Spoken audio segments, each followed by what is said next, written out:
ہمارے اس استحصالی معاشرے میں اگر 70% خواتین مظلومیت کا شکار ہیں تو اس میں سے کچھ ایسی بھی ہوں گی جو اپنی نادانی کے ہاتھوں برباد ہوتی ہیں۔ وہ خود پر ہی ظلم نہیں ڈھاتی، ان سے محبت کرنے والے بھی ان کی خطاؤں کی لپیٹ میں آ جاتے ہیں۔ ان کے ماں باپ، پیار کرنے والا شوہر، معصوم بچے، سبھی سرتاپے آبادی کے ایندھن میں جل کر راکھ ہو جاتے ہیں۔ سچ ہے، عورت ہو یا مرد، کوئی انسان بھی فرشتہ نہیں ہوتا، اور یہ بھی حقیقت ہے کہ تصویر کے دو رخ ہوتے ہیں۔ کبھی دوسرا رخ بھی سامنے آئے تو زمانہ اسے دیکھ کر انگشتے بے دندان رہ جاتا ہے۔ ہمارے گھرانے کی کہانی ایسی دل سوز ہے، کتنا وقت گزر گیا مگر یہ گھاؤ آج تک نہیں بھر پائے، ان سے خون رستہ ہی رہتا ہے۔ 21 سال کی عمر میں میرے والدین نے نیا رشتہ داروں میں بڑے چاؤ سے میرے اکلوتے بھائی کی شادی کی۔ ہم 2 بہنیں اور سبھی گھر والے بہت خوش تھے۔ سوچا بھی نہ تھا یہ جو بھولی بھالی شرمیلی سی لڑکی ہمارے گھر دلہن بن کر آ رہی ہے، اس سے ہمارے ارمانوں کی جنت میں آگ لگے گی۔ ہم لڑکی بہانے شہر گئے تھے اور تیسرے دن بارات کے ہمراہ دلہن لے کر اپنے گاؤں میں آ گئے۔ یہ 11 جنوری کی رات تھی۔ دلہن کا کمرہ سجا کر گئے تھے۔ بڑے ارمانوں سے میرا بھائی دلہا بنا، دلہن کے کمرے میں گیا۔ رات کی تقریب 10 بجے تھی۔ دلہن دلہا کے خیالوں سے کہیں زیادہ حسین تھی۔ مجیب بھائی مسہری پر بیٹھنے لگے تو عروسہ نے جلدی سے لحاف میں منہ چھپا لیا۔ مجیب نے لحاف ہٹانا چاہا مگر دلہن نے مضبوطی سے اس طرح کس کر پکڑ لیا کہ چہرہ نہ دکھایا۔ مجیب اس کی منتیں کرنے لگا کہ منہ تو دکھاؤ۔ وہ تلخی سے بولی، آپ آرام سے سو جائیے اور مجھے مت ستائیے۔ اس کے الفاظ سے میرے بھائی کے دل کو ٹھیس لگی۔ وہ کمرے سے باہر جانے لگے کہ عروسہ نے لحاف پرے پھینکا اور میں سہری سے اتر کر ان کو کندھوں سے پکڑ لیا اور باہر جانے نہ دیا۔ وہ اس کی ان حرکتوں سے بوکھلا گئے، سوچنے لگے شاید ملکی طبیعت کی لڑکی سے پالا پڑ گیا ہے۔ عروسہ سے کہا، دلہن بیگم، پہلے روز اپنے جیون ساتھی کا ایسا استقبال۔ وہ بولی، معاف کر دیجئے، میں تو لاڈ کر رہی تھی۔ اچھا اب باہر مت جائیے اور آ کر میرے پاس بیٹھ جائیں، ہم باتیں کرتے ہیں۔ ایک دوسرے کو جاننے کے لیے باتیں کرنا ضروری ہوتا ہے۔ یوں رات دیر تک اس لڑکی نے مجیب بھائی کو باتوں میں الجھائے رکھا۔ باتوں باتوں میں اس قدر بہکی کہ اپنے ماضی کی داستان بھی سنانے لگی۔ کہنے لگی، میں نے ایک شخص سے لالزامی سے محبت کی ہے۔ وہ بالکل میرے آئیڈیل کے مطابق تھا مگر اس میں تعلیم کی کمی تھی اور آپ تعلیم یافتہ ہیں، اس لیے میں نے ان پڑھ پر ایک تعلیم یافتہ کو ترجیح دی اور تمہارے ساتھ شادی پر ہاں کر دی۔ عروسہ کے لیے شاید یہ باتیں معمولی ہوں گی مگر مجیب کے لیے کسی بم دھماکے سے کم نہ تھیں۔ ابتدائی 3 دن اور 3 راتیں اس پر بہت بھاری گزریں۔ تبھی اس کی چھٹی ختم ہو گئی۔ ان دنوں اس کی ڈیوٹی کشمیر میں تھی اور وہاں کا موسم بہت خوبصورت تھا۔ اس نے وہاں دل کو بہلانے کی پوری کوشش کی مگر عروسہ کے کہے ہوئے جملے اس کا سکون برباد کیے رہے۔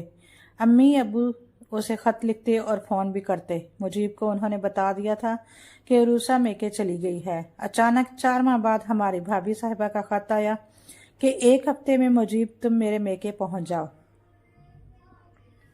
ورنہ میں خودکشی کر لوں گی۔ عجیب لڑکی تھی وہ اور عجیب کہانی تھی اس کی۔ بھائی کو ڈیوٹی سے فوراً چھٹی کیسے مل سکتی تھی؟ یہ تو اللہ کی کرنی کہ انہی دنوں چند دنوں کے لیے بھائی کا محکمے کی طرف سے لاہور کا دورہ نکل آیا، تبھی چھٹی مل گئی اور اپنے سسرال پہنچنا ان کے لیے ممکن ہو گیا۔ عروسہ بظاہر خوش نظر آتی تھی۔ بھائی نے اسے بتایا کہ چھٹی تھوڑی ہے اور میں نے ابھی گھر بھی جانا ہے۔ وہ بولی، میں بھی تمہارے ساتھ گھر چلوں گی۔ ٹھیک ہے، چلنا ہے تو چلو، تمہارا گھر ہے، امی ابو بھی خوش ہو جائیں گے۔ اسی دن دوپہر کو جبکہ بھائی اپنے سسرال میں عروسہ کے کمرے میں لیٹا ہوا تھا اور وہ کچن میں تھی، اس کی چھوٹی 4 سالہ بہن فرش پر کھیل رہی تھی۔ وہ کبھی کوئی چیز اٹھا کر لاتی، کبھی کوئی چیز۔ بھیا کو دیکھ کر خوش ہوتی۔ اس کی معصوم اداؤں پر مجیب بھائی محفوظ ہو رہے تھے۔ اسی اثنا میں اس نے سنگھاردان کی میز کے نیچے سے ایک کاغذ کا ٹکڑا اٹھایا اور بھائی کو لا کر دیا۔ مجیب نے وہ کاغذ لے لیا اور اس پر لکھی تحریر پڑھنے لگے۔ یہ اقبال نامی شخص کا لکھا ہوا خط تھا جو اس نے عروسہ کے نام تحریر کیا تھا۔ عروسہ کے لکھے ہوئے چند جملے بھی اس میں رقم کیے ہوئے تھے۔